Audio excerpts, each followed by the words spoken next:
Well, hello again, everybody. Welcome back to the Huddle, the Review.com's weekly high school sports show. As always, I'm Rob Toder, joined by Mike Brown, and it's week 6 of the high school football season in the Alliance area. And really, Mike, let's start off right in the NBC with probably the game of the week, the Louisville Leopards and the Marlington Dukes. So there's a lot of anticipation for this game. Yeah, and really, I think these are probably the two best teams in the league meeting Friday night at Marlington Stadium, Rob. Should be a great game. Both teams love to throw the football. They both have, Marlington has a really nice running game. Louisville has a good running game as well, so should be a fantastic high school football game. Marlington has scored 97 points in their two NBC wins. Louisville has yet to give up a point in two NBC wins. So somebody is going to have to, it's either going to be the Marlington offense that continues to roll or the Louisville defense that continues to stonewall teams. Right, and I think that's going to be the key, Rob. Whoever can hold the other's offense down a little bit more, because I think they're both going to score. I really do. They're just that good offense. But I think whoever can hold the other one down or maybe get an extra possession through a turnover or something like that, that may be the difference in a game like this. Okay, the other big game I think in the NBC this week is West Branch, also the undefeated team, the third undefeated team in the NBC at 2-0, taking on Alliance in the rivalry game, the Andreani Traveling Trophy on the line in that game. Yeah, and that should be a fantastic high school football game. I really look at that as I think that'll be a scoring fest because both teams have given up their fair share of points this year, but they're very prolific. They have some great skill position athletes on offense, and I could see that game being in the 20s or 30s for both teams.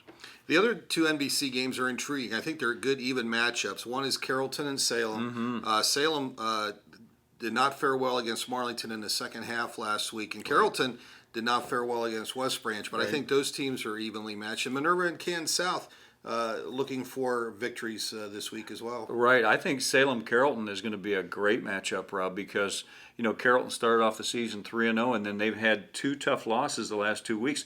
They were, according to computer calculations, they were an 11-point favorite against West Branch last week. West Branch went down to Carrollton and beat them.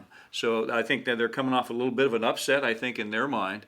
And Salem, I'm very surprised with them because, they've had kind of a tough go the last 2 weeks. They got beat at South 2 weeks ago, and then they turned around and Marlington hammered them pretty good last week. So, and Ron Johnson teams are much better than that. So I think that's a very evenly matched game, and that's an important game for both of them because they need to get back on the winning track.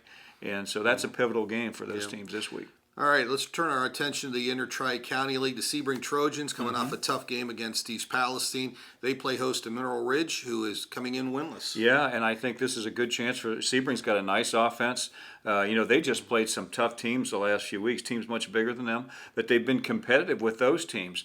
And now they're playing a school their own size. Mineral Ridge is 0-5 on the year. I think this is a good chance for Sebring to get a win this week, get things rolling. And the thing that, if you'll notice in the computer football rankings with Sebring, Sebring's sitting there at 2-3, but I believe they're 11th in their region. That is a region. If Sebring could win 5, maybe 6 games this year, I think they would have a good shot to be the first Sebring team to ever make the football playoffs. If they can win 5, at least 6, maybe 5 would do it, but you want to win 6 to make sure. But I think if they win 6, I think they'd have a good shot to make the playoffs. Okay, I'm going to ask you some ITCL trivia. Yes. When was the last time Crestview and United played each other with losing records? Oh, boy, you'd have to go back a while. I don't know the answer to that one either. Crestview is 2-3. Yeah, that's amazing. And United's 2-3, and that's going to be an even matchup. Yep. And Western Reserve 2-3, and they are getting back on the good trail with a win last week over Wellsville. They're going to go take on a Louisville team that's still looking for their first win. Right, and I think for Western Reserve, I think they probably have to win out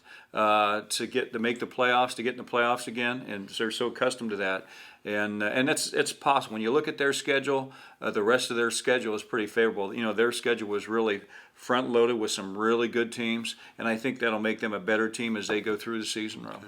St. Thomas opens up North Coast League play at Villa Angela St. Joseph. The Vikings an uncharacteristic 1-4, and I would think St. Thomas is a favorite there. The other game, another game that I find intriguing in the Portage Trail Conference, Southeast at 3-2. having a great start first half of the season, and they take on a Rootstown team that's 4-1. Right. So there's our PTC trivia. When's the last time Southeast and Rootstown played each other with winning records? That's true, and Southeast is having a good year. I think Southeast would be a favorite again this week, even though the game is at Rootstown. Rootstown has one more win than Southeast, but Southeast is playing well. They've been playing very well on defense in particular. Got that 9-7 win against Lakeside last weekend. I look for Southeast to have a shot to get another win this weekend. Okay, and Waterloo got a tough matchup in the league this week. They play host to unbeaten Garrettsville. Garfield. Garrettsville, speaking of the Crestview Rebels, Garrettsville went to Crestview last week and won 41-14. Yeah. So a very good Garrettsville team. So make sure you check out the Alliance Review and the Review.com all week for previews and coverage of all these games. The picks on Friday. I did not fare well last week. Mike did a little bit better than I did, Not but much. we'll try and bounce back this week. And make sure you check out video highlights of some of the top games as well. So for Mike, this is Rob. We'll talk to you next week.